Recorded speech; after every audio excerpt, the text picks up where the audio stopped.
노년의 산림감시원 서진은 얼마 되지 않는 연금으로 연명하며 깊은 산속에서 버섯을 채취해 팔며 살아가고 있었다. 어느 날 그는 여느 때처럼 숲을 거닐다가 땅속으로 꺼져버렸다. 숲의 그늘에 감춰진 깊은 벙커.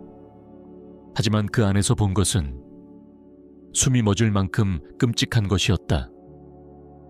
시작하기에 앞서 여러분은 이 채널을 오래전부터 알고 계셨나요? 아니면 이번이 처음인가요? 짧게라도 댓글 남겨주세요. 여러분의 이야기를 듣는 것이 저희에겐 정말 소중합니다. 서진은 오랫동안 산림감시원으로 일해왔다. 도시의 소란에서 도망쳐 자연과 더 가까이 살고 싶어 떠났던 그는 이제 숲이 삶의 일부가 되었다. 그날도 여느 날처럼 알람 없이 잠에서 깼다. 해는 아직 안개 속에 숨어 있었고 언덕 너머로 겨우 희미한 빗줄기 하나가 퍼져 나올 뿐이었다. 그는 천장을 바라보며 등을 대고 누워 있었다. 나무벽 사이로 아침의 생명이 기어오르고 있었다. 나무가 삐걱거리고 구석에 오래된 서랍장이 소리를 내며 벽난로 뒤에 선 쥐들의 희미한 움직임이 감지되었다. 그 쥐들, 그는 익숙했다. 매일 같이 들었기에 이제는 익숙한 존재들이다. 문 근처의 균열도 마찬가지. 매년 조금씩 벌어지지만 그냥 그대로 두고 있었다. 이 집은 치료되지 않은 오래된 상처 같았다. 전쟁 전 아버지가 지었던 집, 현관 위로 꺼진 지붕, 삐걱거리는 마루, 그리고 나무와 영이 냄새가 스며든 세월의 자취. 오랜 시간 동안 아무것도 바뀌지 않았다. 부엌의 정의 주전자도 마찬가지였다. 손잡이는 부서졌고 검은 절연 테이프로 감겨 있었다.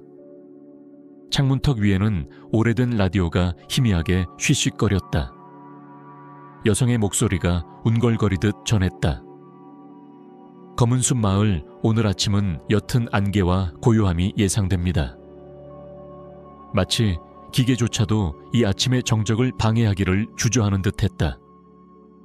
그는 천천히 일어났다. 조급함 없이. 아침은 소박했다. 소금 찍은 빵 한 조각, 설탕 없는 차 한 잔. 병 때문이 아니라 단순히 설탕이 떨어졌고 마을까지 가고 싶지 않았을 뿐이다. 부엌에는 습기와 소나무 향, 그리고 또 다른 무언가, 늙음, 시간의 냄새가 감돌았다. 비어있는 집은 늘 고유한 냄새를 갖는다. 그는 아무도 부르지 않았다. 그리고 부를 사람도 없었다. 아내가 세상을 떠난 뒤 아들은 도시로 떠났고 거의 모습을 드러내지 않았다. 편지도 가끔 올 뿐. 손자는 두어 번 사진으로만 본 적이 있다. 영어 문구가 적힌 티셔츠를 입은 아이. 가족이란 것이 이제는 마치 꿈처럼 느껴졌다. 있었던 것 같기도 하고 그냥 상상이었나 싶기도 했다. 아침 8시. 그는 예전처럼 정확히 외투를 걸치고 가방에 보온병을 넣고 도끼를 어깨에 둘렀다. 위험해서가 아니라 그저 습관이었다. 무정이를 꺼내 짧게 말했다.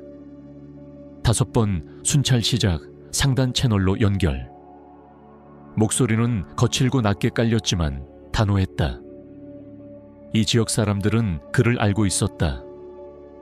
말 많지 않고 겁주지 않으며 한마디 하면 제대로 전하는 사람. 말이 적은 대신 한마디가 진지했다. 그는 숲을 자신보다도 더 잘 알고 있었다. 자신은 잊어도 숲은 잊지 않는다. 어디에 쓰러진 나무가 있고 어디에 덫이 있으며 봄이면 어떤 곳에 시냇물이 생기고 어디는 늪지대인지 이 모든 것을 몸으로 기억하고 있었다. 하지만 숲도 가끔은 변한다. 그것이 가장 두려운 부분이었다. 아직 100m도 걷지 않았을 때였다. 그는 안나를 보았다. 그녀는 문 앞에 서 있었다. 외투는 제대로 여며지지도 않았고 머리는 헝클어졌으며 눈은 마치 덫에 걸린 새처럼 흔들렸다. 그녀는 손을 꼭 쥐고 있었다. 마치 울음을 참으려는 듯이. 마리아 못 봤어요? 그녀가 물었다. 서진은 미간을 찌푸렸다. 마리아요? 마리아 바실리에브나요. 내 친구. 어제 저쪽 숲으로 버섯 따러 갔는데 아직 안 돌아왔어요. 혹시 누굴 만나러 간 건 아닐까요? 혼자 갔어요. 늘 그랬듯이. 핸드폰도 두고요. 전파 때문에 혈압이 오른다며. 알잖아요, 그 사람. 안나는 그의 얼굴을 들여다보았다. 나 겁주는 거 아냐. 그냥 그 사람 심장도 안 좋아요. 그리고 밤을 숲에서 보내는 건 무섭잖아요. 서진은 따지지 않았다. 그냥 무정의를 들었다.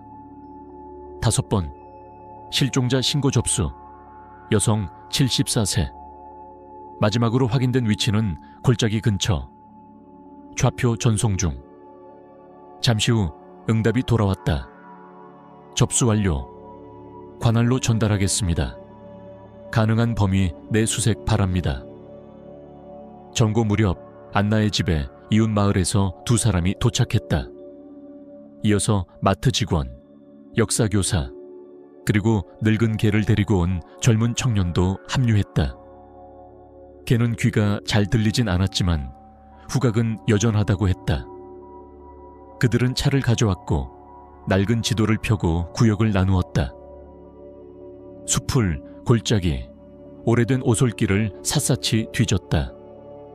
부러진 가지, 젖은 바위 위의 흔적, 그리고 손수건 하나를 발견했다. 이니셜은 없지만 익숙한 느낌. 서진은 손수건 냄새를 맡았다. 향수 같기도 하고 오래된 먼지 같기도 한 희미한 냄새. 증거로 삼기는 애매했다.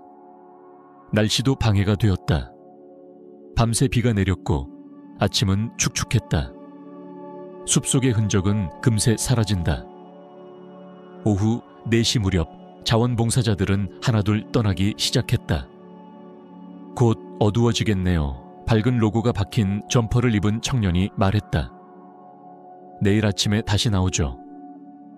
지금은 별 의미가 없어요. 만약 그녀가 어디 쓰러져 있다면. 안나는 작게 말했지만 목소리엔 서늘함이 묻어 있었다. 이 추위에 어두운 숲속에서 지금 못 찾으면 내일은. 하지만 청년은 뒤돌아보지도 않고 사라졌다. 마지막까지 남은 건 서진뿐이었다. 그는 영웅이 아니었다. 단지 오늘은 그냥 돌아갈 수 없다고 느꼈을 뿐이었다. 그는 시냇가를 따라 올라갔다.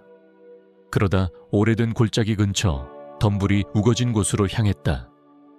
아주 오래된 장소였다. 사람들이 거의 찾지 않는 곳. 그곳의 공기는 묘하게 정체되어 있고 축축하며 어딘가 지하 창고 같은 냄새가 났다. 가지들은 땅까지 늘어져 있었고 나무들은 서로 꼭 붙어선 마치 줄을 선 노인들 같았다. 그는 천천히 걸으며 귀를 기울였다. 마치 숲이 자신을 관찰하는 듯한 느낌. 새도 나뭇가지 소리도 아무것도 없었다. 오직 빗방울만 잎사귀 위로 떨어졌다. 그때였다. 소리. 그는 멈췄다. 긁는 소리. 희미하게 금속을 손톱으로 긁는 듯한. 어디선가 아래에서 들려왔다. 그는 쪼그리고 앉았다. 장갑을 벗고 이끼를 만졌다. 젖어 있었다. 푹신했고 이상하게 따뜻했다. 그는 위를 바라보았다. 하늘은 회색이고 무거웠다. 벌써 어두워지네. 그가 중얼거렸다. 내일 아침에 다시 와야겠어. 그는 돌아섰다. 한 발짝 내디뎠을 때 그의 장화가 무언가 부드러운 것을 건드렸다. 이끼 아래가 움푹 꺼졌다. 마치 쿠션처럼. 그건 빈 공간이었다. 그는 눈치채지 못한 채 계속 걸었다. 오솔길로 나와 아래로 내려갔다. 그러나 그의 발 아래 조용히 부드럽게 낡은 철제 뚜껑 하나가 흔들렸다. 녹슬었고 오래된 고리가 박혀 있었으며 안에는 어둠이 가득했다. 깊고 웅크린 기다리는 어둠. 다음 날 아침 숲은 마치 안에서부터 김이 서린 듯했다. 짙은 안개가 땅 위에 솜처럼 드리웠고 풀밭과 나뭇가지마다 매달려 있었다. 마치 나무들조차 평소보다 더 조용히 숨쉬고 있는 듯했다. 모든 것이 정지한 듯한 분위기. 한 걸음 한 걸음 내디딜 때마다 소리마저도 줄어들었다. 마치 솜 위를 걷는 것처럼. 서진은 천천히 걸었다. 망설이지는 않았지만 조심스러웠다. 그는 어제 이상한 소리를 들었던 그 지점을 기억하고 있었다. 경사면과 전나무 숲 사이 오래된 골짜기 근처였다. 외딴 곳, 사람들은 거의 가지 않는. 그러나 그가 그쪽으로 걸어가는 발걸음은 마치 집을 찾아가는 듯했다. 아무도 말하지 않는 집을 향해서.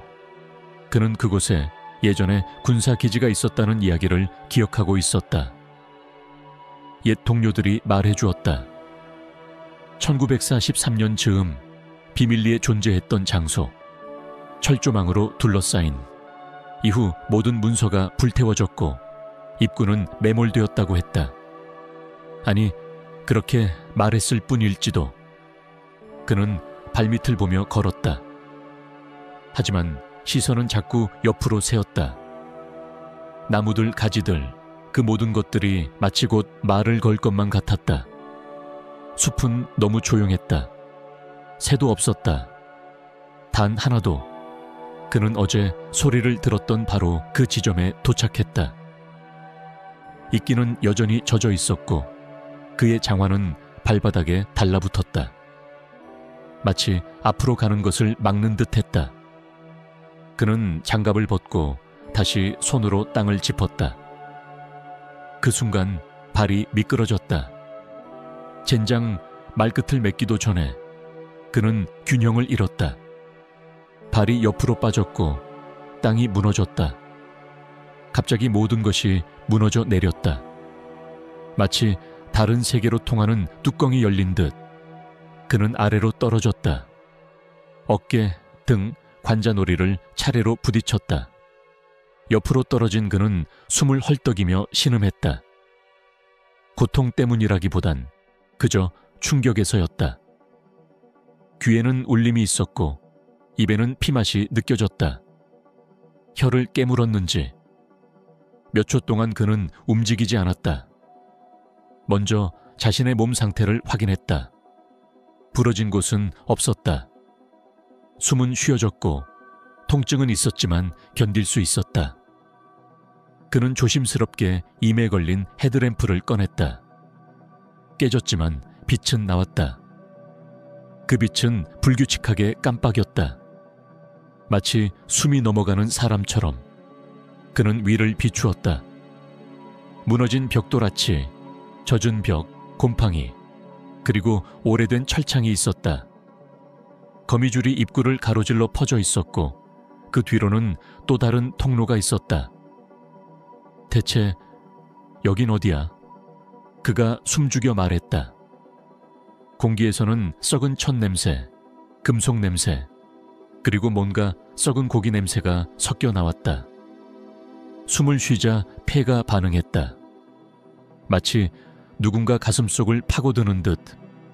그는 입으로 숨을 쉬려 했지만 입안은 끈적하게 들러붙었다. 역한 냄새 때문이었다. 앞쪽에 좁은 복도가 보였다. 서진은 천천히 일어섰다. 다리는 괜찮았다. 옆구리는 아팠고 관자놀이가 욱신거렸지만 살아있었다. 그는 복도로 들어갔다.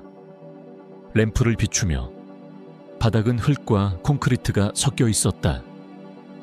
벽에는 곰팡이가 피어 있었고 일부는 허물어진 석고 위로 노란 페인트가 보였다. 한때 이곳은 창고였을까? 혹은 변경? 아니면 더 끔찍한 무언가? 왼쪽엔 나무 의자 하나, 옆은 한쪽이 그을린 흔적, 누군가 불태우려 했던 것 같다. 그 옆엔 양동이, 안에는 회색빛의 말라붙은 덩어리. 정체는 알 수 없었다. 의자 위 벽에는 녹슨 쇠사슬 고리가 박혀 있었다. 올가미 모양으로. 그는 다가가서 쇠사슬을 만졌다. 차가웠고 먼지가 거의 없었다. 최근에 누군가 건드린 것일까? 아니면 그저 그의 불안이 만든 감각일까? 그는 벽 아래 통조림 몇 개를 발견했다. 일부는 윗부분이 부풀었고 녹슬어 있었다. 한 통에는 2017이라는 날짜. 서진은 멈춰섰다. 이게 뭐야? 서진은 충격으로 굳어버렸다. 2017년. 이건 전설이 아니었다. 장작불 앞에서 돌려 말하던 옛 이야기 따위가 아니었다. 누군가가 이 장소를 실제로 사용했다. 불과 몇 년 전까지도. 그러니까 이곳은 그냥 버려진 장소가 아니었다. 누군가 여기서 살고 있었거나 누군가를 가두고 있었거나 무엇보다 누군가가 돌아올지도 모른다는 뜻이었다. 그는 천천히 뒤돌아보았다. 복도 끝 어둠 속. 아무것도 보이지 않았지만 어딘가 누군가가 바라보고 있을 것만 같았다. 공기조차 가만히 있지 않고 마치 누군가의 숨결처럼 무겁게 다가왔다. 그는 다시 시선을 돌렸다. 구석에 던져진 듯한 천 조각이 보였다. 더럽고 뒤엉킨 천. 마치 무언가를 닦거나 혹은 입을 막기 위해 사용된 것처럼. 그는 손을 뻗어 천을 들어 올렸다. 두껍고 낡은 앞치마 천이었고 모서리에는 자수를 놓은 듯한 이니셜이 있었다. MB. 손끝이 떨렸다. 그는 천을 조심스럽게 가슴에 품고 그대로 주저앉았다. 심장이 갑자기 세차게 뛰기 시작했다. 육체의 움직임 때문이 아니라 이해가 몸을 관통한 순간 머릿속 어딘가 아주 오래전부터 켜져 있었던 경고등이 깜빡였다. 마리아 바실리에브나. 그 이름, 그의 기억 속에서 지워지지 않았던 그 여인의 이름과 이니셜이 일치했다. 그는 우연을 믿지 않았다. 적어도 이곳에서, 이런 상황에서, 이런 방식으로 나타난 우연은 존재하지 않는다. 천에서는 곰팡이와 함께 오래된 여성용 비누 혹은 사람의 채취 같은 애매하지만 확실한 냄새가 났다. 그는 그것을 품에 꼭 안고 주변을 다시 둘러보았다. 어딘가 누군가가 숨어 있을지도 모른다는 느낌은 강해지고 있었다. 그는 머뭇거림 없이 돌아섰다. 입구 쪽 무너진 벽으로 다가갔고 다시 기어오르기 시작했다. 손가락은 미끄러졌고 발은 젖은 흙에 빠졌지만 그는 멈추지 않았다. 마치 무언가가 그의 다리를 붙잡고 놓아주지 않는 듯한 기분이었다. 그러나 끝내 그는 땅 위로 기어나왔다. 풀밭에 쓰러진 그는 잠시 숨만 몰아쉬었다. 회색 하늘 아래 나무들이 천천히 움직이는 것 같았다. 그는 몸을 일으켰다. 눈앞의 풍경은 너무도 평온했고 방금 전의 끔찍한 체험이 마치 꿈처럼 느껴질 정도였다. 하지만 그의 손에는 여전히 그 천이 있었다. 뚜렷한 흔적. 그는 그것을 증거봉투에 넣고 꼭 쥔 채 빠르게 걸었다. 거의 달리듯. 그는 무엇보다 자신이 그곳에서 들이마신 공기를 뱉어내고 싶었다. 몸이 떨렸다. 추위 때문만은 아니었다. 그는 경찰서에 도착해 문을 세게 닫았다. 안에서는 싸구려 커피와 플라스틱 타는 냄새가 났다. 카운터 너머 낡은 유니폼을 입은 당직 경찰이 스마트폰을 손톱으로 툭툭 치고 있었다. 안녕하세요. 서진은 짧게 말하며 봉투를 내밀었다. 경찰은 처음엔 고개를 들지도 않았지만 이내 느릿하게 그것을 집었다. 손수건, 이름 이니셜. 경찰은 어깨를 으쓱했다. 이런 건 할머니들이 자주 잃어버리죠. 그게 아니라 이건 지하 벙커에서 발견했습니다. 안에 쇠사슬이 있고 마지막으로 사용된 흔적이 있어요. 통조림은 2017년 제조. 경찰은 잠시 봉투를 다시 보더니 지루한 듯 말했다. 기록은 하겠습니다. 하지만 요즘은 사냥철이라 일손이 부족해서요. 그는 벌써 다시 스마트폰으로 시선을 돌리려는 듯 했지만 그 순간 한 청년이 복돼서 등장했다. 단정한 제복, 짧게 자른 머리, 진중한 눈빛. 무슨 일입니까? 청년이 묻자 당직 경찰이 대답했다. 산림감시원이 벙커를 발견했대. 손수건 하나 들고 왔어. 청년은 다가와 봉투를 받아 들고는 조심스럽게 들여다보았다. 마치 안에 있는 것이 깨지기라도 할까 조심하듯. 어디서 발견하셨죠? 북쪽 경사면, 오래된 골짜기 뒤쪽입니다. 사냥꾼 오솔길에서 30m쯤 떨어진 곳. 지금 보여주실 수 있나요? 청년이 물었다. 저는 바딤입니다. 새로 배치된 지역 경찰입니다. 오늘 저녁 시간 됩니다. 함께 가보시죠. 좋습니다. 서진은 짧게 대답했다. 좌표도 드릴게요. 제가 떨어졌던 위치도. 서진은 경찰서를 나서며 허탈함에 가까운 무력감을 느꼈다. 모든 걸 말했지만 대부분은 흘러가는 말처럼 들렸고 제대로 받아들여진 것은 단 하나, 바딤의 눈빛뿐이었다. 그 청년만은 무언가를 느꼈고 알아들었다. 그래서 그날 밤 서진은 집으로 돌아와 식사도 제대로 하지 않은 채 차를 마시며 기억을 더듬었다. 손으로 직접 지도를 그렸다.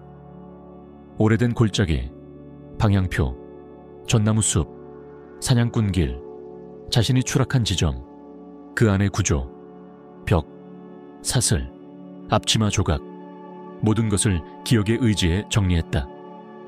심지어 냄새까지 곰팡이, 철, 비누, 썩은 살 냄새, 그는 빠짐없이 적어내렸다. 왜냐하면 기억은 흔들릴 수 있지만 후각은 진실을 기억하기 때문이다. 저녁 무렵 바딤이 도착했다. 말이 많지 않았고 과장됨도 없었다. 차를 마당에 세우고 손전등과 외투를 챙긴 채 곧장 서진과 함께 숲으로 향했다. 이미 해가 지기 시작했고 숲은 저녁 특유의 고요함에 빠져 있었다. 공기는 차가웠고 땅은 더 축축해져 있었다. 나무들은 침묵했고 바람조차 자취를 감춘 듯했다. 새들의 소리도 들리지 않았다. 여기입니다. 서진은 익숙한 방향으로 방향을 틀며 말했다. 어제 이 근처에서 이상한 소리를 들었습니다. 바로 이곳 이끼가 꺼졌던 자리. 그는 손으로 이끼와 가지를 치웠다. 그런데 그 아래 아무것도 없었다. 땅은 평평했고 흠집 하나 없었다. 마치 아무 일도 없었던 것처럼. 서진은 얼어붙었다. 분명히 여기 있었는데 땅이 꺼졌고 내가 떨어졌어요. 확실해요. 바딤도 땅을 더듬으며 확인했지만 모두 멀쩡했다. 이끼가 덮였을 수도 있습니다. 아니면 누군가가 위장을 했을지도요. 특히 이 장소를 감추고 싶은 누군가가. 그는 조심스럽게 서진을 바라보았다. 서진 씨, 괜찮으세요? 혹시 충격이나 외상, 스트레스로 인한 착각일 수도 있지 않을까요?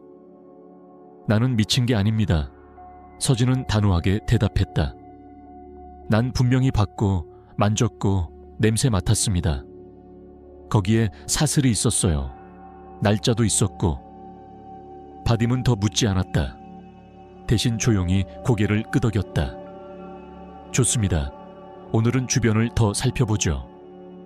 내일 저는 상부에 정식 요청을 넣겠습니다. 지형 전문가들, 위성지도, 뭐라도 요청할 수 있게끔. 그날 밤 서진은 잠을 이루지 못했다.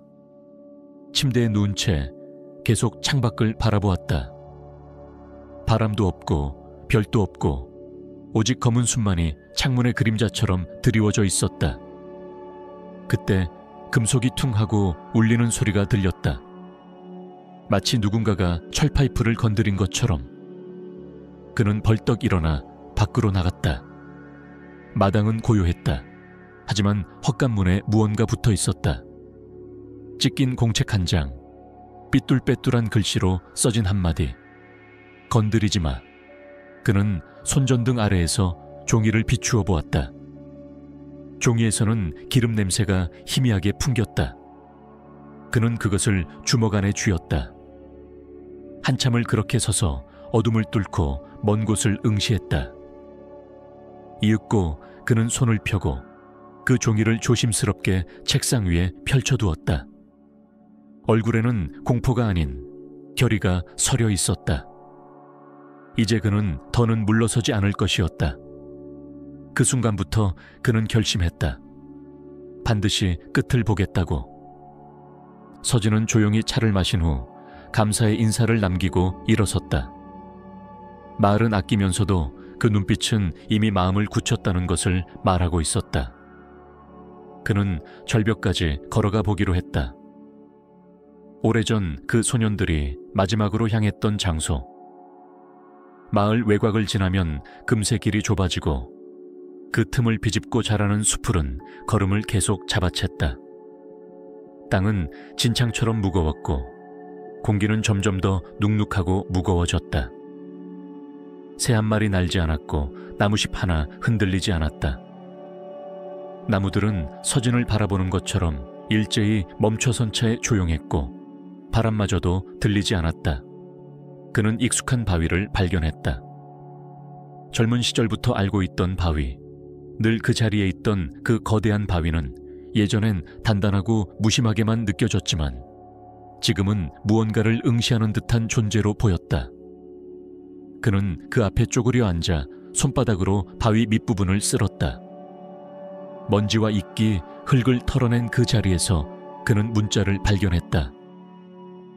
GRM. 그 아래 아주 얇게 조심스레 긁은 듯한 글자가 이어져 있었다. 우리는 여기에 있었다. 서진은 말없이 멈췄다.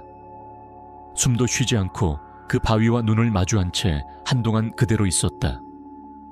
왜 아무도 이걸 발견하지 못했을까? 아니, 혹시 누군가는 봤지만 말하지 않은 걸까? 그는 천천히 일어섰다. 돌아가는 길은 오히려 더 길게 느껴졌다.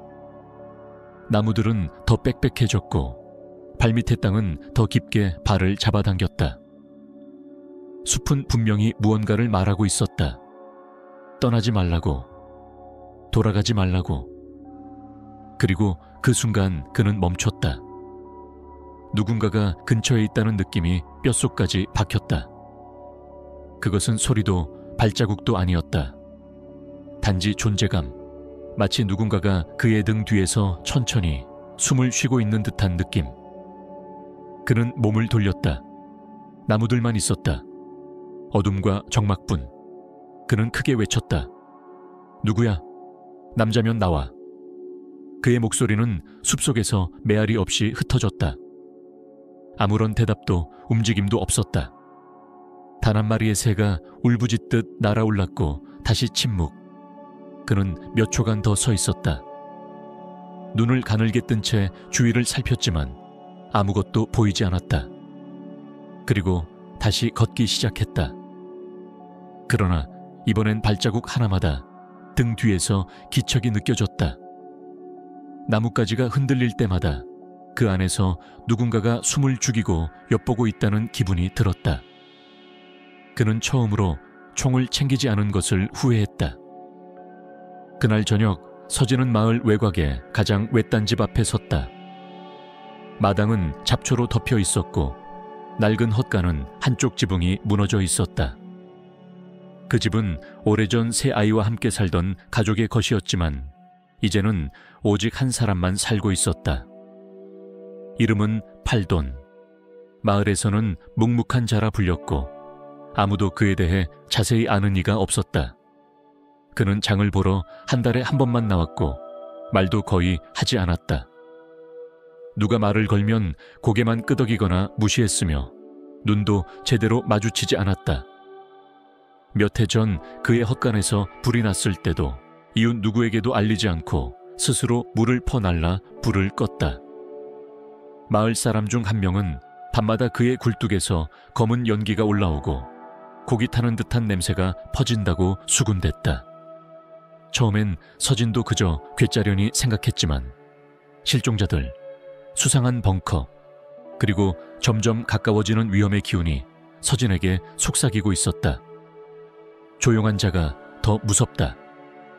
그리고 팔도는 그 조용함 그 자체였다. 그는 자연스럽게 구실을 만들어냈다.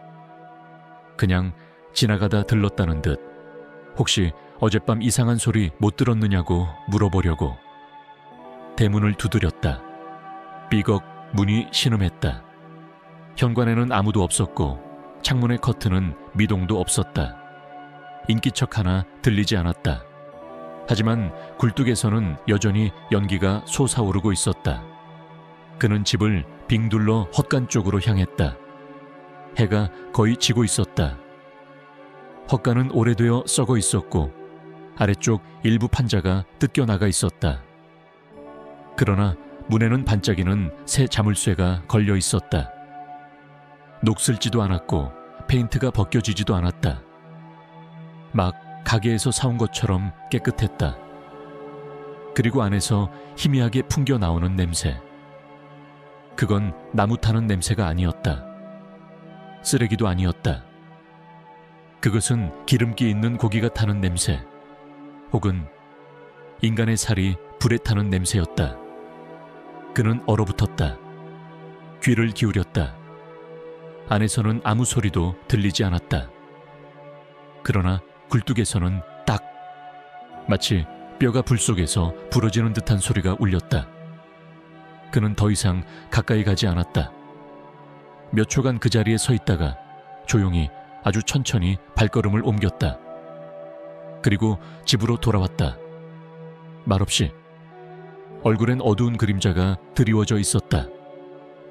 그날 밤 서진은 집 안의 불을 전혀 켜지 않았다. 전등 아래 노출되는 것조차 꺼려졌고 모든 것이 너무나 조용해서 작은 기척조차 더 크게 울리는 듯했다. 그는 창가에 앉아 있었다. 손에는 오래된 쌍안경이 들려 있었다. 군대 시절 형에게 물려받은 것. 렌즈는 조금 뿌옇지만 견고했고 그 정적 속에서 유일하게 믿을 수 있는 눈처럼 느껴졌다. 그는 그것을 들고 마을 저편 팔돈의 집을 주시했다. 아무런 불빛이 새어나오지 않았다. 하지만 정확히 오후 9시 3분 현관문이 열렸다. 팔돈이 나왔다. 천천히 아무렇지 않게 마치 자신을 지켜보는 눈이 없다는 것을 확신하듯 느긋하게.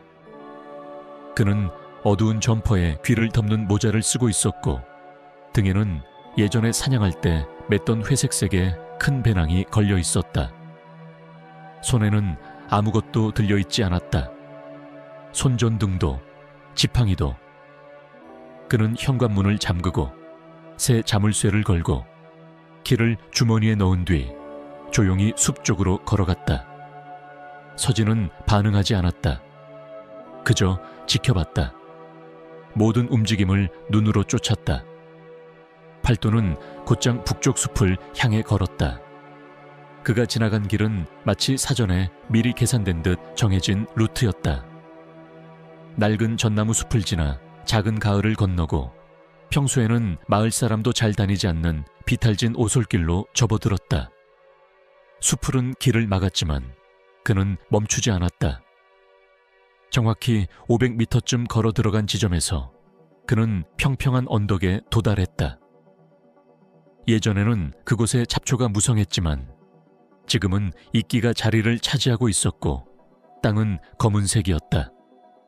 그는 주위를 한번 둘러보고 땅을 살짝 파헤쳐 뭔가를 꺼냈다. 쇠막대. 레버처럼 생긴 그 물체를 힘주어 돌리자 금속문 하나가 뚜껑처럼 벌어졌다.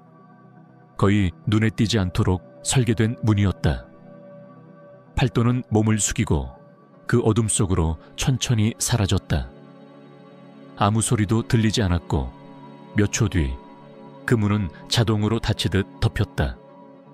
숲은 다시 침묵에 잠겼다. 서진은 움직이지 않았다. 그 자리에서 몇 분을 더 있었다. 머릿속이 비워진 듯 그저 그 장면만을 반복해서 떠올렸다. 그리고 마침내 그는 조용히 자리에서 일어났다. 그 문이 닫힌 위치, 그 형체, 쇠막대, 자물쇠, 그리고 무엇보다 그 냄새. 그것이 말해주는 진실은 단 하나였다. 이곳은 옛 군사벙커 따위가 아니었다. 그것은 지금도 운영 중인 어떤 구조물이었고 누군가가 철저히 관리하고 있다는 뜻이었다. 그는 그날 밤 가만히 있지 않았다.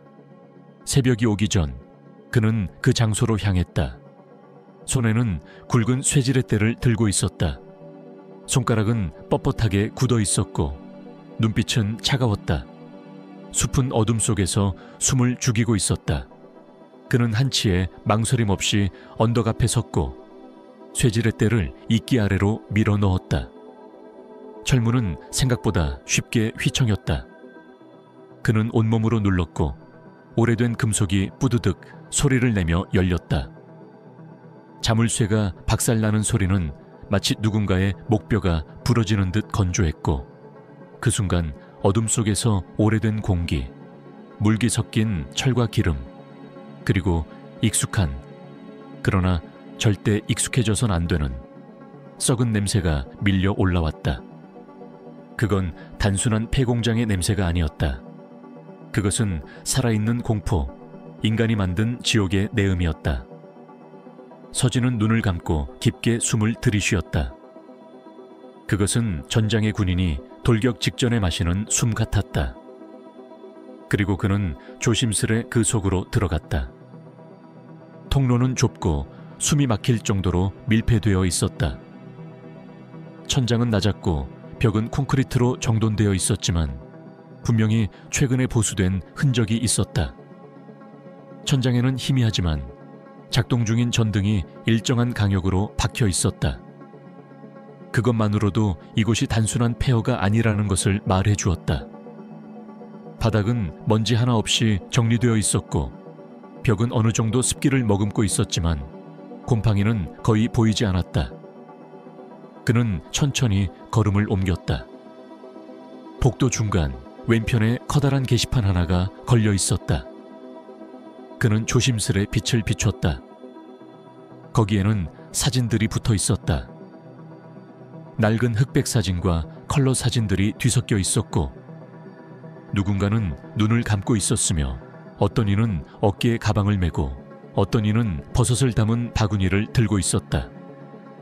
실종자들, 포스터에서 보았던 얼굴들, 그리고 중앙에 마리아의 얼굴이 있었다. 정확히 그녀였다. 그날의 복장, 그날의 표정, 사진 아래엔 이름과 나이, 그리고 날짜가 적혀 있었다. 그 아래에는 한 소년의 사진, 10대 중반, 긴 앞머리에 깡마른 얼굴, 안드레라는 이름이 적혀 있었다.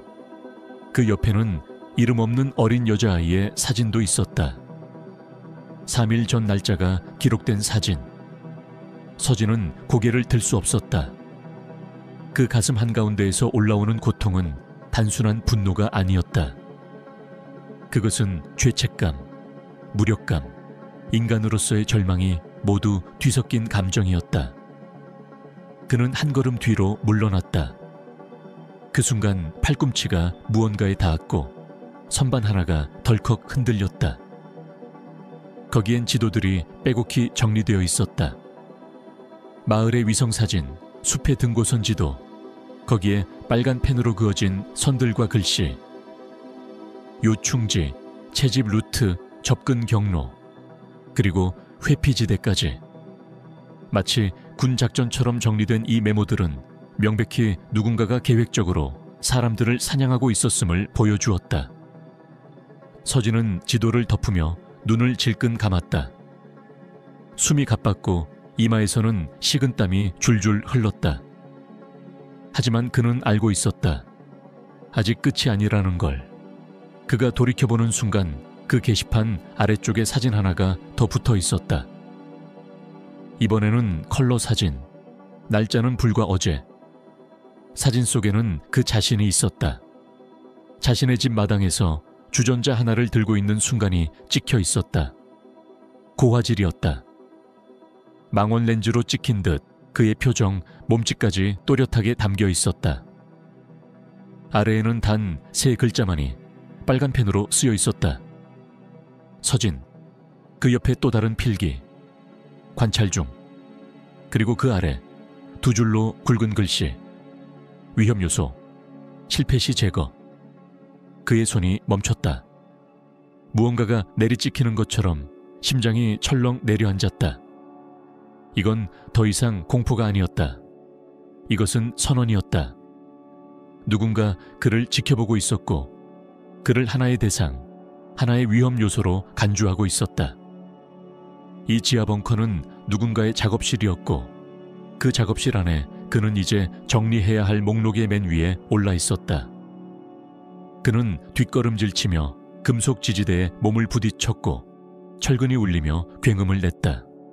동시에 어딘가에서 쿵 하고 무언가가 떨어지는 소리가 들렸다. 그는 숨을 죽였다. 그리고 발소리.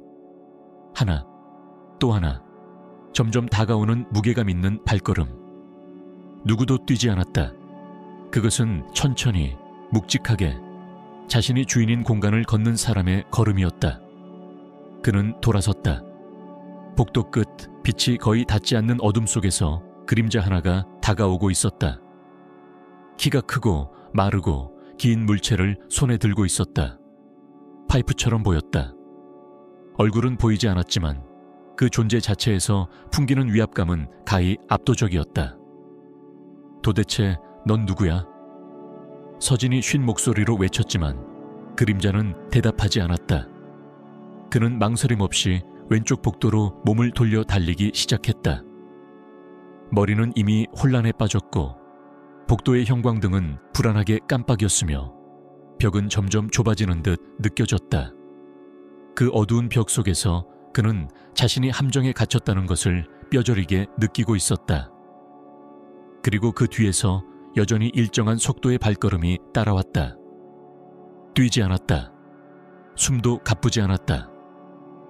그는 이 공간을 잘 알고 있었고 자신이 결국 잡히리라는 확신이 있었던 것 같았다. 복도를 빠져나오던 서진은 왼쪽으로 꺾인 길목에서 돌부리에 걸려 넘어졌다. 어깨를 부딪히며 쓰러졌고 날카로운 무언가가 팔을 베고 지나갔다. 그는 비명을 지를 뻔했지만 입을 앙다물고 이를 악물었다. 어깨에서 피가 흘러나왔고 옷은 금세 젖었다. 그러나 그는 다시 일어섰다. 피가 흐르고 통증이 밀려오고 있었지만 눈앞에 보인 철제 계단에 마지막 희망을 걸었다. 그는 계단을 잡고 올라가기 시작했다. 그 아래쪽 어딘가에서 무거운 철물이 바닥에 떨어지는 소리가 났다. 그는 돌아보지 않았다. 이빨을 악물고 마지막 계단까지 기어 올랐다. 그리고 위에 설치된 철문 손잡이를 움켜쥐고 당겼다. 철컥 문이 열리며 찬 공기가 얼굴을 덮쳤다. 서늘한 밤 공기, 흙과 이끼의 냄새, 그리고 별빛 없는 밤의 어둠. 그는 문 밖으로 몸을 굴렸다. 숨이 거칠게 몰아쉬어졌고 귀에서는 피가 맺히는 듯 울림이 가득했다. 땅은 흔들렸고 나무들은 마치 물속처럼 일렁였다. 그는 두 손으로 땅을 짚고 일어서려 했지만 다리가 떨려 제대로 일어나지 못했다. 어깨의 상처는 뜨겁게 타올랐고 온몸이 젖은 낙엽처럼 무겁게 가라앉았다. 그리고 그때였다. 발소리, 다급하고 가벼운 발소리, 그리고 여자의 목소리. 서진 씨? 세상에, 어디 계셨어요? 안나였다. 마리아의 친구. 그녀가 그의 어깨를 잡고 흔들고 있었다. 그는 뭔가를 말하려 했지만 입에서는 소리 대신 숨만 새어나왔다. 그리고 눈앞의 어둠은 천천히, 그러나 확실하게 그의 시야를 삼켜버렸다. 일주일이 지났다. 서진은 병원에 누워 있었다. 어깨에는 붕대가 감겨 있었고 팔에는 수액이 꽂혀 있었으며 창밖으로 들어오는 햇살은 따뜻했지만 그의 눈빛은 여전히 싸늘하게 식어 있었다. 의사는 운이 좋았다고 말했다. 조금만 더 깊게 찔렸다면 혹은 지혈이 늦었다면 상황은 달라졌을 거라고 했다.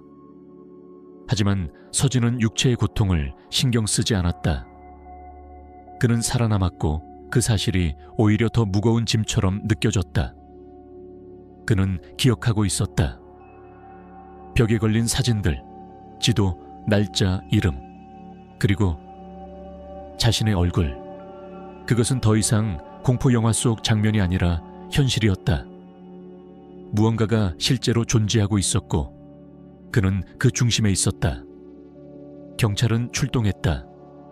조서를 작성했고 그의 상처를 확인했고 현장을 조사했다. 그는 모든 것을 이야기했다. 벙커, 사진, 사슬, 철문, 지도. 그러나 경찰이 현장을 찾았을 땐 그 언덕엔 아무것도 남아있지 않았다. 문은 사라졌고 통풍구도 발자국도 흔적 하나 없이 완전히 덮여 있었다. 마치 불도저가 와서 모든 걸 평탄하게 정리해버린 것처럼. 경찰은 어깨를 으쓱했다. 충격이 컸나 봅니다. 너무 어두웠고 길도 많았으니 착각할 수도 있죠. 그 말에 서진은 이불을 움켜쥔 손에 힘을 줬다. 사진이 있었습니다. 제 것도, 실종자들도. 지도에 표시까지 되어 있었어요. 그곳은 그냥 버려진 곳이 아니에요. 하지만 경찰은 고개를 저었다. 증거가 없네요. 카메라도 없고 CCTV도 없고 목격자도 없어요. 우리도 바쁜 거 아시잖아요. 최근엔 밀렵 사건도 많고요. 바디문요? 그는 숨을 삼키며 물었다. 그도 봤어요. 직접 함께 갔었고 같이 들었고 같이 확인했어요. 경찰은 창밖을 바라보며 말했다. 바딤 경관은 본청으로 전출됐습니다. 현재는 연락이 어렵습니다. 그 말에 서진은 등을 돌렸다. 더는 말하고 싶지 않았다. 너무도 익숙한, 그러나 그 어떤 순간보다 치명적인 정리된 대응이었다. 누군가가 철저히 이 모든 걸 정리하고 있었다. 마치 서진이 벙커에 들어갔다는 사실조차 애초에 없었던 일처럼 만들기 위해. 그는 사흘 뒤 병원을 나왔다. 몸은 회복되고 있었지만 마음은 멈춰 있었다. 그는 자신의 집에서 오래된 나무 의자에 앉아 오랜 시간 창밖만 바라보았다. 이젠 나무조차도 편안하지 않았다. 바람에 흔들리는 가지는 손짓 같았고 새소리는 경고음처럼 느껴졌다. 모든 것이 가면 같았다. 겉은 평온해도 그 안에서는 누군가가 혹은 무언가가 그를 지켜보고 있다는 감각. 그리고 며칠 후 또 한 명의 아이가 사라졌다. 12살. 인근 마을의 소년. 아침에 자전거를 타고 나갔다가 밤이 되어도 돌아오지 않았다. 자전거는 숲 근처 수풀에서 발견되었지만 아이는 없었다. 발자국도 소리도 냄새도 아무것도 없었다. 라디오는 조용히 방송을 내보냈다. 현재 수색 중입니다. 조사를 확대 중입니다. 협조 부탁드립니다. 서진은 찻잔을 움켜쥔 채 조용히 일어났다. 이제 더는 물러설 수 없었다. 그는 이미 살아 돌아온 자였다. 그는 증인이었고 다음 희생자가 될 수도 있었던 사람이다. 그러니 그의 침묵은 누군가의 죽음을 뜻했다. 그는 그날 마을 커뮤니티 방송에서 작은 공개 토론 프로그램에 출연했다. 원래는 마을 문제, 조명 설치나 쓰레기 수거 같은 이야기를 나누는 자리였지만 그는 단도직입적으로 말했다. 저는 더 이상 침묵할 수 없습니다. 진행자는 놀랐지만 차분하게 고개를 끄덕였다. 있는 그대로 차분하게 말씀해 주세요. 감정에 휘둘리지 말고 팩트 위주로. 그래야 편집되지 않습니다. 알고 있습니다. 서진은 낮게 대답했다. 그리고 그는 말했다. 한 달 전 마리아가 사라졌고 바딤이 실종됐으며 최근엔 또 한 아이가 사라졌다고. 자신은 벙커를 발견했고 지하에서 사진과 지도와 사슬을 목격했다고. 그리고 자신이 그 리스트의 다음 대상이었다고. 누가 이런 일을 벌였다고 생각하시나요? 진행자의 물음에 그는 카메라를 응시하며 대답했다. 팔돈. 마을 외곽에 사는 그 남자. 나는 직접 보았습니다. 그가 숲속 비밀 입구를 열고 들어가는 것을. 나는 그 좌표를 알고 있습니다. 그는 좌표를 또박또박 읽었다. 카메라 앞에서 천천히 명확하게. 만약 제게 무슨 일이 생긴다면 꼭 그곳을 조사하십시오. 더는 기다리지 마세요. 승인도 시신도 필요 없습니다. 시간이 없습니다. 일주일이 지났다. 서진은 병원에 누워 있었다. 어깨에는 붕대가 감겨 있었고 팔에는 쇠기 꽂혀 있었으며 창밖으로 들어오는 햇살은 따뜻했지만 그의 눈빛은 여전히 싸늘하게 식어 있었다. 의사는 운이 좋았다고 말했다. 조금만 더 깊게 찔렸다면 혹은 지혈이 늦었다면 상황은 달라졌을 거라고 했다. 하지만 서진은 육체의 고통을 신경 쓰지 않았다. 그는 살아남았고 그 사실이 오히려 더 무거운 짐처럼 느껴졌다. 그는 기억하고 있었다. 벽에 걸린 사진들, 지도, 날짜, 이름, 그리고 자신의 얼굴. 그것은 더 이상 공포영화 속 장면이 아니라 현실이었다. 무언가가 실제로 존재하고 있었고 그는 그 중심에 있었다. 경찰은 출동했다. 조서를 작성했고 그의 상처를 확인했고 현장을 조사했다. 그는 모든 것을 이야기했다. 벙커, 사진, 사슬, 철문, 지도. 그러나 경찰이 현장을 찾았을 땐 그 언덕엔 아무것도 남아있지 않았다. 문은 사라졌고 통풍구도 발자국도 흔적 하나 없이 완전히 덮여 있었다. 마치 불도저가 와서 모든 걸 평탄하게 정리해버린 것처럼 경찰은 어깨를 으쓱했다. 충격이 컸나 봅니다. 너무 어두웠고 길도 많았으니 착각할 수도 있죠. 그 말에 서진은 이불을 움켜쥔 손에 힘을 줬다. 사진이 있었습니다. 제 것도 실종자들도 지도에 표시까지 되어 있었어요. 그곳은 그냥 버려진 곳이 아니에요. 하지만 경찰은 고개를 저었다. 증거가 없네요. 카메라도 없고 CCTV도 없고 목격자도 없어요. 우리도 바쁜 거 아시잖아요. 최근엔 밀렵 사건도 많고요. 바딤은요? 그는 숨을 삼키며 물었다. 그도 봤어요. 직접 함께 갔었고 같이 들었고 같이 확인했어요. 경찰은 창밖을 바라보며 말했다. 바딤 경관은 본청으로 전출됐습니다. 현재는 연락이 어렵습니다. 그 말에 서진은 등을 돌렸다. 더는 말하고 싶지 않았다. 너무도 익숙한, 그러나 그 어떤 순간보다 치명적인 정리된 대응이었다. 누군가가 철저히 이 모든 걸 정리하고 있었다.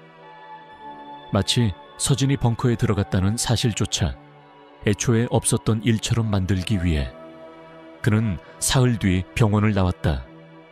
몸은 회복되고 있었지만 마음은 멈춰 있었다. 그는 자신의 집에서 오래된 나무 의자에 앉아 오랜 시간 창밖만 바라보았다. 이젠 나무조차도 편안하지 않았다.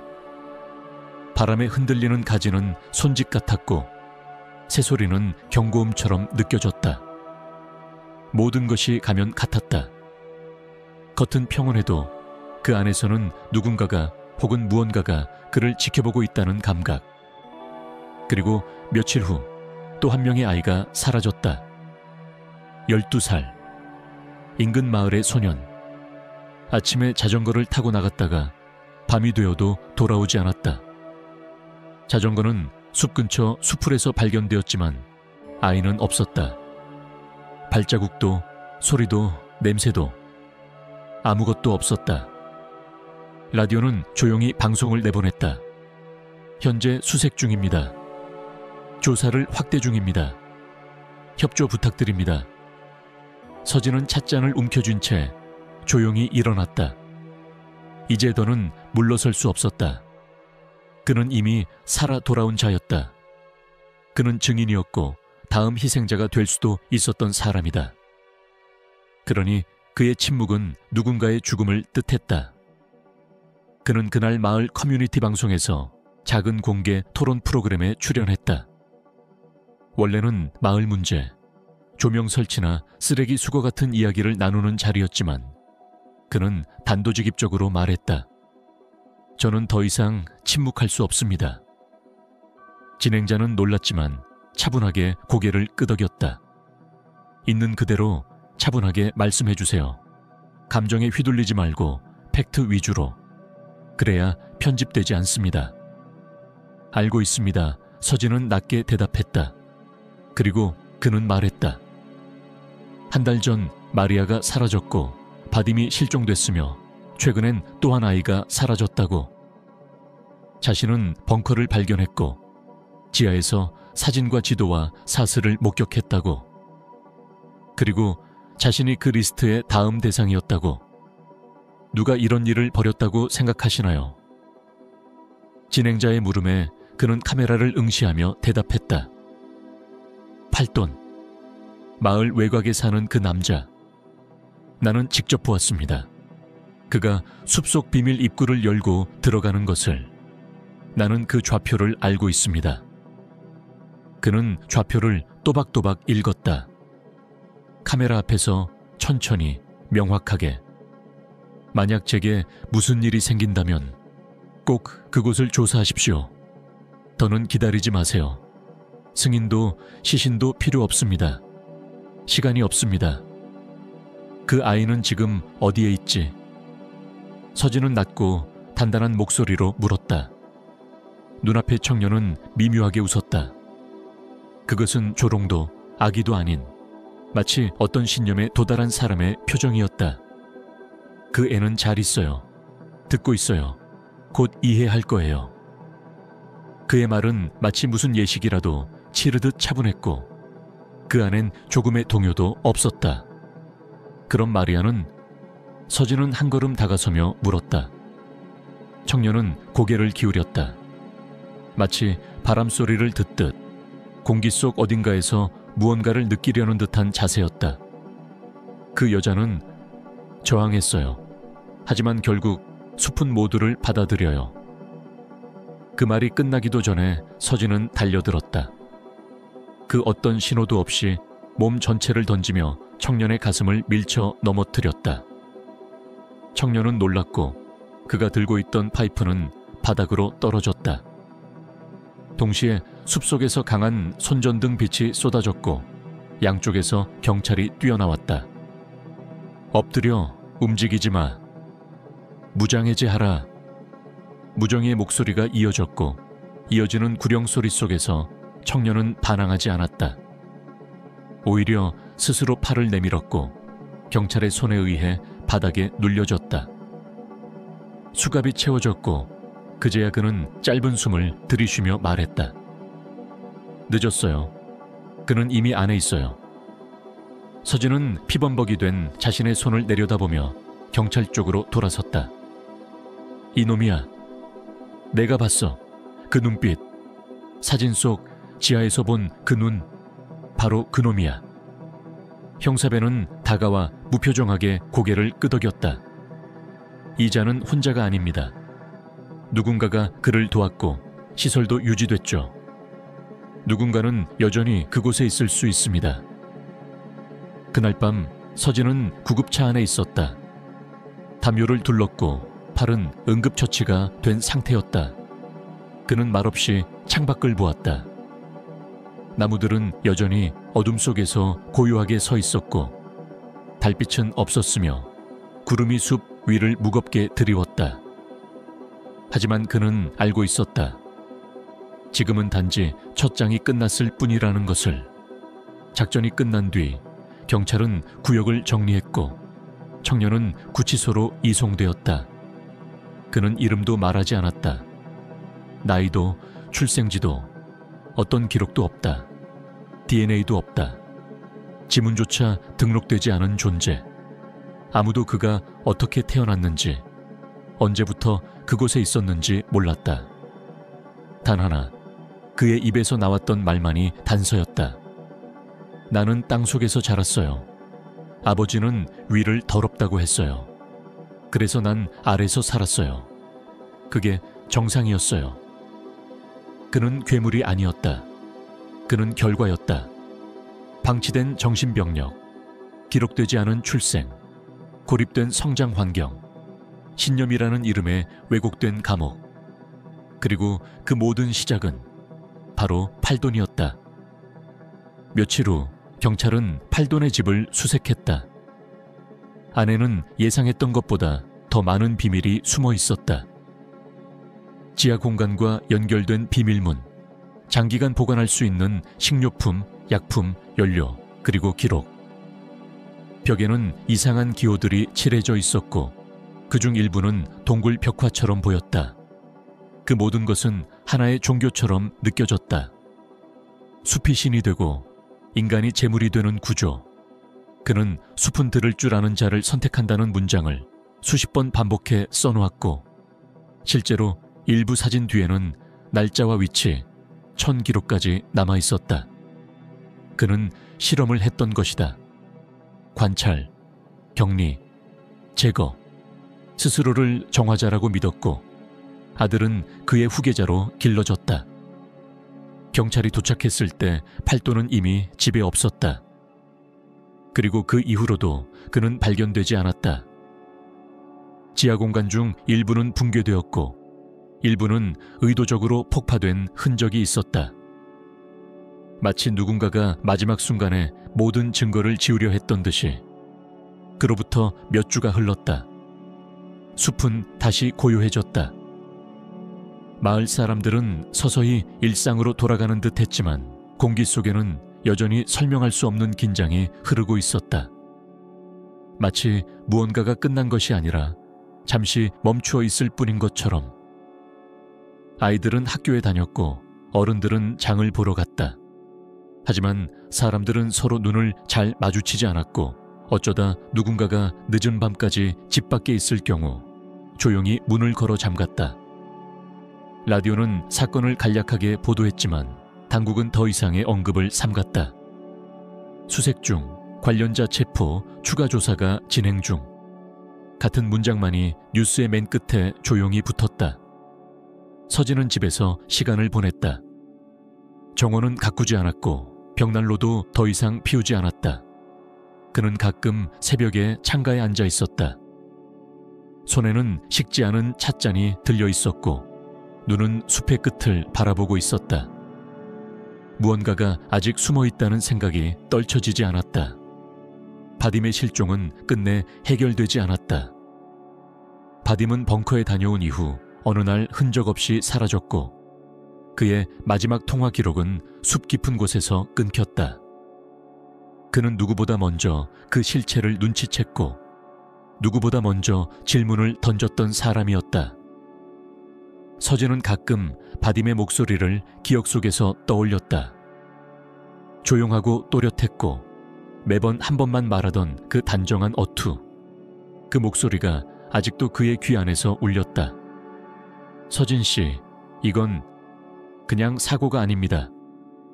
그러던 어느 날 서진은 또 다른 봉투 하나를 받았다. 등기 없이, 이름도 없이 현관 앞 우편함에 조용히 꽂혀 있었다. 봉투 안에는 오래된 흑백 사진 한 장이 들어있었다. 젊은 여성 한 명이 나무 그늘 아래 앉아 있었고 무릎 위에는 아기가 앉아 있었다. 여인은 미소 짓고 있었고 배경은 다름 아닌 지금의 숲이었다. 사진 뒷면에는 송을시로 이렇게 적혀 있었다. 그 애는 지금도 살아있어요. 숲과 함께. 그 문장을 읽는 순간 서진은 의자를 박차고 일어섰다. 심장은 다시 요동쳤고 머릿속에서는 오래된 기억들이 굉음을 내며 스쳐 지나갔다. 아기, 젊은 여성, 미소, 그리고 숲. 그는 사진을 들고 다시 경찰서로 향했다. 배 형사는 그를 반갑게 맞이했지만 사진을 보자 얼굴이 굳었다. 이건 처음 봅니다. 기록이 없어요. 사진도, 사람도. 둘은 사진 속 배경을 분석했고 GPS와 위성지도를 대조해 해당 장소가 숲의 북서쪽 민간인 출입이 금지된 보호구역이라는 것을 알아냈다. 서진은 한참 동안 그 지도를 바라보다가 결국 결정을 내렸다. 이건 다시 시작이라는 뜻입니다. 배 형사는 한숨을 쉬며 고개를 끄덕였다. 맞습니다. 그리고 우린 더 이상 뒤돌아갈 수 없습니다. 몇 주 후 그들은 정식 탐사 허가를 받고 보호구역 안으로 진입했다.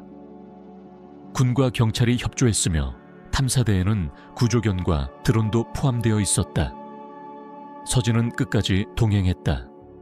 그 지점을 찾는데 며칠이 걸렸다. 하지만 마침내 사진 속 나무를 찾았다. 그 아래엔 이미 오래전에 사라진 작은 오두막의 흔적이 남아있었다. 그 안은 텅 비어 있었고 오래된 가구 몇 개만이 무너진 채 흩어져 있었다. 그러나 바닥을 걷어내자 한 조각의 나무 판자 밑에서 철제 손잡이가 드러났다. 그것은 또 하나의 입구였다. 아래로 내려가는 철제 사다리. 그리고 그 아래 캄캄한 어둠. 서진은 손전등을 꺼내들고 조용히 말했다. 이번엔 끝을 본다. 사다리를 한 발 한 발 내려갈수록 공기는 점점 차가워지고 무거워졌다. 그 아래에 있는 무언가가 오래전부터 존재해왔다는 냄새. 젖은 흙과 철, 썩은 종이, 눅눅한 곰팡이의 혼합된 향이 그의 폐 속으로 천천히 스며들었다. 서진은 손전등을 앞으로 비추며 더 깊이 들어갔다. 동행한 경찰들은 뒤를 따랐고 무정위에서는 간헐적으로 전파 잡음이 들렸다. 벽은 두껍고 거칠었으며 콘크리트와 나무 구조물이 혼재된 특이한 형태였다. 마치 오랜 시간에 걸쳐 누군가가 이곳을 조금씩 파내고 넓혔다는 느낌이었다. 통로는 굴곡졌고 곳곳에 틈이 있었으며 그 안에서는 오래전에 남겨진 사람들의 흔적들이 모습을 드러내기 시작했다. 낡은 머그잔, 희미하게 색이 바랜 이불 조각, 천장에 매달린 낡은 랜턴, 그리고 벽에 손톱으로 긁은 듯한 자국들, 짧은 문장들, 이름, 날짜, 때로는 단순히 여기 있어요 라는 절박한 메시지. 그들은 그것들을 하나하나 확인하며 통로를 따라 깊숙이 내려갔다. 그리고 마침내 작은 방 하나에 도달했다. 문은 열려 있었고 안에는 단 하나의 의자와 테이블, 그리고 그 위에 놓인 낡은 오디오 플레이어가 있었다. 전원이 꺼져 있었지만 바로 옆에는 한 장의 종이가 있었다. 마지막 기록이라는 제목이 적혀 있었고 아래에는 짧은 문장이 이어졌다. 모든 건 기억되고 있다. 당신이 있더라도 숲은 절대 잊지 않는다. 서진은 그 종이를 읽고 난 뒤 조용히 접어 주머니에 넣었다. 그리고 방을 둘러보던 중 구석에 놓인 철제함을 발견했다. 잠금 장치는 이미 부서져 있었고 안에는 오래된 사진들과 문서들이 빼곡히 들어있었다.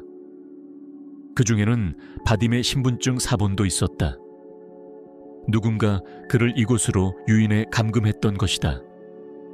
서진은 말없이 그 서류들을 가방에 담았다.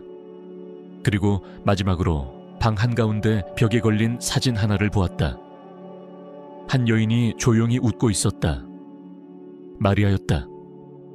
사진은 훼손되지 않았고 조명이 그 사진만을 향해 고정돼 있었다.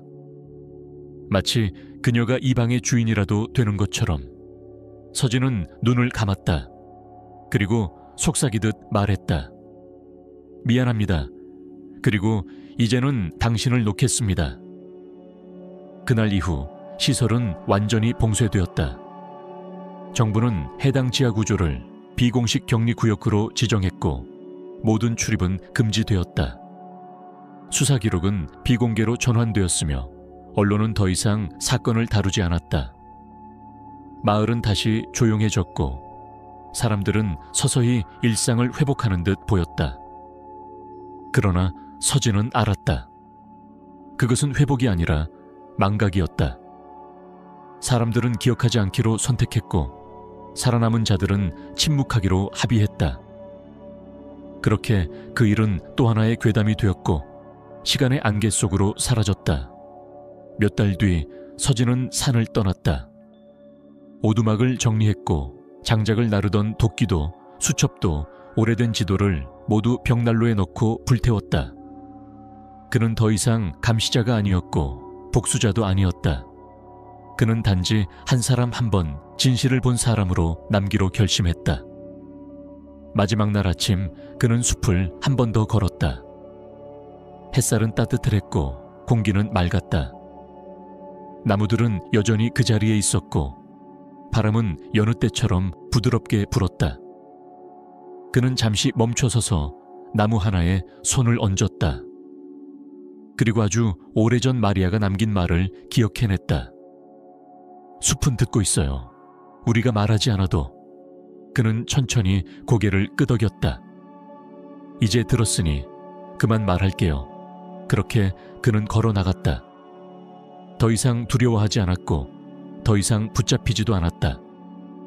그의 그림자는 뒤로 길게 드리워졌지만 그의 발걸음은 앞으로 향하고 있었다. 그 숲속에서 더는 울음소리가 들리지 않았다.